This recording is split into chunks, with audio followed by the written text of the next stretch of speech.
सांसद जी को माफ़ी मांगना ही पड़ेगा। बाबरनामा क्या होता है? हिंदुस्तान में रामचरितमानस है, तमाम वेद हैं, तमाम चीज़ें हैं, उनको पढ़ें ना। ये समाजवादी पार्टी वाले सिर्फ बाबरनामा ही क्यों पढ़ते हैं? देखिए, माफ़ी तो उन्हें मांगनी पड़ेगी। गौ रक्षा पर जब उनके राष्ट्रीय अध्यक्ष माफ़ी मांग सकते हैं तो वो तो सांसद ही हैं। कि हम लोगों को जो पढ़ाया गया कि अकबर द ग्रेट, अकबर कहाँ का ग्रेट रहा? उसने आकर के हमारे देश को लूटा, हमारे देश में आके राज्य किया, हमारी बहन बेटियों के साथ उसने जो दुष्कर्म किए हैं वो एकदम निंदनीय है और उसका तो कहीं नाम ही नहीं होना चाहिए। और माननीय अखिलेश यादव जी से भी कहूँगा कि ऐसे सांसदों को तत्काल अपनी पार्टी से उनको निकालना चाहिए। हिंदू बहुतायत हमारा हिंदुस्तान है और यहाँ पर किसी भी आक्रांता की महिमा मंडन करेंगे तो उन्हें माफ़ी तो मांगना ही पड़ेगा। इतना महिमा मंडन मुस्लिमों के चक्कर में न पड़ना चाहिए, वोट के बैंक के चक्कर में, कि अपना वो भूल ही गए कि हम हिंदू हैं। नहीं, इसमें सियासत उन लोगों की है। करणी सेना ने बिल्कुल गलत नहीं किया, बस ये है कि उग्र कुछ चीज़ें नहीं होनी चाहिए, तोड़ फोड़ मारपीट, इसका कोई हल नहीं है। समाजवादी पार्टी के सांसद रामजी सुमन के बयान के बाद राणा सांगा का जो विवाद है उस पर जंग छिड़ी हुई है समाजवादी पार्टी और करणी सेना में।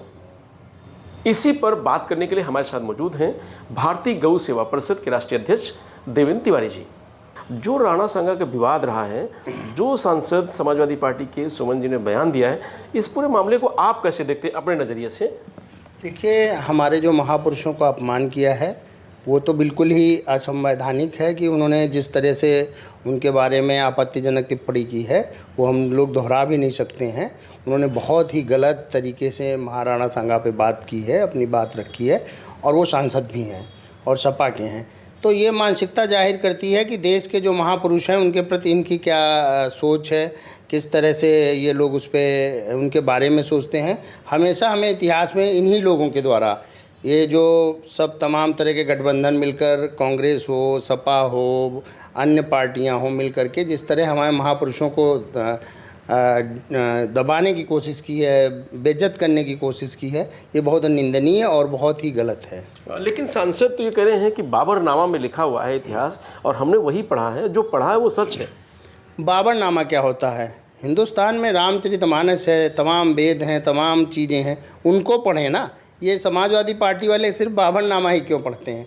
ये बड़ा दुखद है कि जब कोई भी ऐसी चीज़ होती है तो ये लोग ऐसी चीज़ों के नाम लेते हैं जो आक्रांता थे और जिन्होंने देश पर आकर के आक्रमण किया, तमाम बार लूटा, हमारे महापुरुषों को मारा।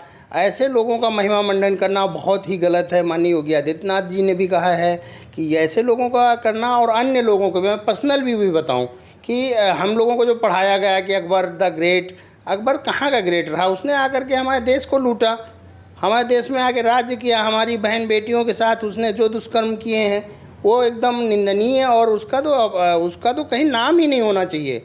जिस तरह से उन लोगों ने कृत्य किए हैं हिंदू समाज के साथ, चाहे वो हमारे हिंदू है, न पंडित है, न ठाकुर है, न बनिया है, न पासी है, न अन्य है। हिंदू मतलब हिंदू। उसने ऐसे कृत्य किए जो बताए नहीं जा सकते हैं। हमारी बहनों के साथ, हमारे घरों जो बुजुर्ग थे उनके साथ, जो हमारे एकदम बाहुबली राजा थे उनके साथ जो आक्रांताओं ने किया है, उनका महिमा मंडन करना एक समाजवादी सांसद को ये बहुत गलत है। और अभी भी वो अपनी बात पे अडिग हैं, उनको पूरी तरह से माफ़ी मांगना चाहिए। और माननीय अखिलेश यादव जी से भी कहूँगा कि ऐसे सांसदों को तत्काल अपनी पार्टी से उनको निकालना चाहिए। लेकिन सांसद ये कह रहे हैं कि हमने जो कहा है वो सही कहा, इतिहास पढ़ा है, हम माफ़ी नहीं मांगेंगे। देखिए, माफ़ी तो उन्हें मांगनी पड़ेगी।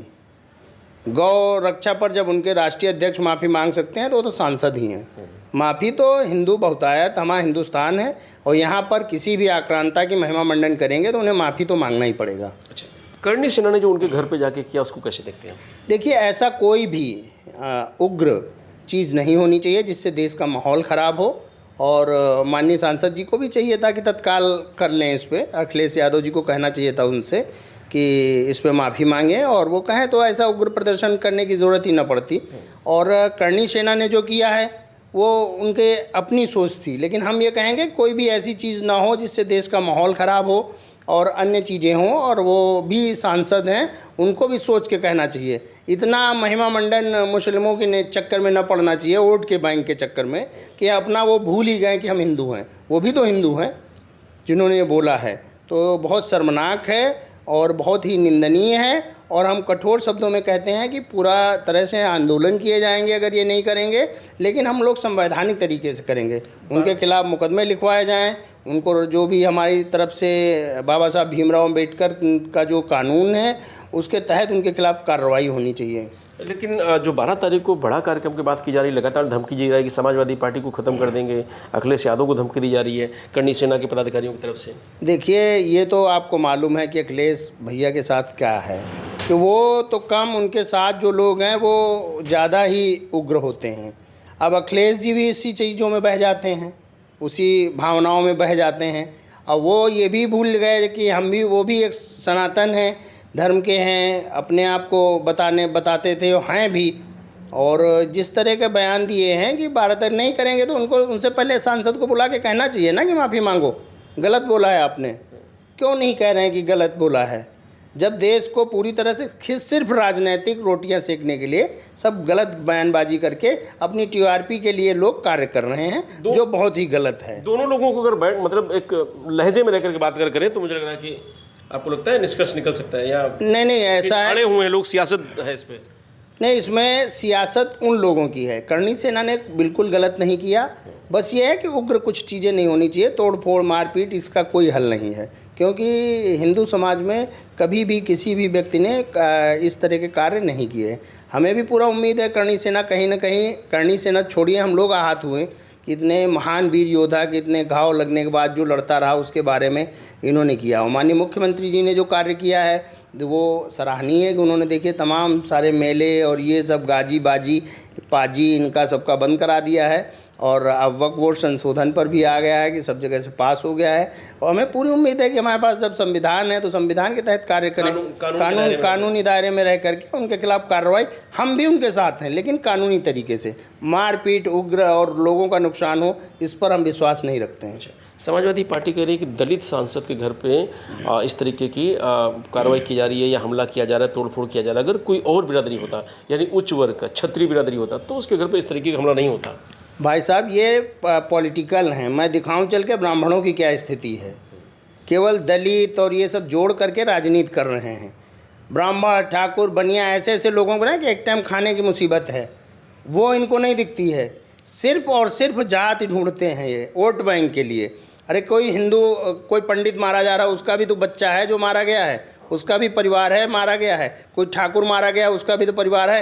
ये मुसलमान मारा जाए तो उसको मुआवजा देंगे, अन्य कोई किसी को उसमें नहीं कुछ करेंगे। तो ये तो पूरी तरह से राजनीति से प्रेरित है कि ये पूरी तरह से कन्फर्म है कि इन्हीं लोगों के पालित पोषित ये माफिया थे, जिनको माननीय योगी आदित्यनाथ ने ख़त्म किया है। और आगे भी पूरा हिंदू समाज माननीय योगी आदित्यनाथ जी के साथ है। और सांसद जी को माफ़ी मांगना ही पड़ेगा। इसके लिए पूरा यही नहीं करणी सेना, हम ब्राह्मण समाज के लोग, क्षत्रिय, वैश्य, बनिया, जितने भी लोग हैं, जो भी सनातनी हैं, हिंदू हैं, वो सब चाहेंगे कि इस पर वो माफ़ी मांगे। क्यों मामले को इतना ज़्यादा तूल पकड़ा रहे हैं। और दलित का इसमें कोई मकसद ही नहीं है, क्योंकि दलित समाज ने नहीं बोला है, सांसद जी ने बोला है। एकजुट होकर एक सामूहिक चीज़ कोई बोला होता तब तो माना जाता है। एक आप संवैधानिक पद पे हैं और वहाँ पर बैठकर आप इस तरह की बात करेंगे जिससे लोगों को ठेस पहुँचे, गलत बात है। 12 तारीख को जाएंगे आप आगरा, जब कहा जा रहा है कि वहाँ लाठी डंडे लेकर के आइए और मजबूती से आइए। देखिए, हम यहाँ से जो भी है पत्र के माध्यम से पहुँचेंगे। अगर उन लोगों की तरफ से हम लोगों को सूचित किया जाएगा तो हम लोग आएंगे, पहुँचेंगे और पूरा सहयोग करेंगे। लेकिन हम कोई उग्र, मैंने पहले भी बोला कि मैं 15-17 साल से इतना कर रहे हैं, हिंसा पे भरोसा नहीं करते हैं। और हम लोग संवैधानिक तरीके से माननीय मुख्यमंत्री जी से, माननीय गृह मंत्री जी से और प्रधानमंत्री जी को पत्र के माध्यम से लिख करके कहेंगे कि इनके खिलाफ वहाँ पे कार्रवाई हो और जो इन्होंने बोला है उस पर ये माफ़ी मांगे। ठीक है। तो ये देवेंद्र जी हैं, इनका कहना है कि हिंसा ना करके सांसद को माफ़ी मांग लेनी चाहिए और या करणी सेना को जो संवैधानिक कानून है और कानून के दायरे में रह करके कार्रवाई की मांग करनी चाहिए। लेकिन सांसद को माफ़ी मांगनी पड़ेगी क्योंकि उन्होंने महाराणा सांगा का अपमान किया है। मनजीत यादव, लोकमत हिंदी, लखनऊ।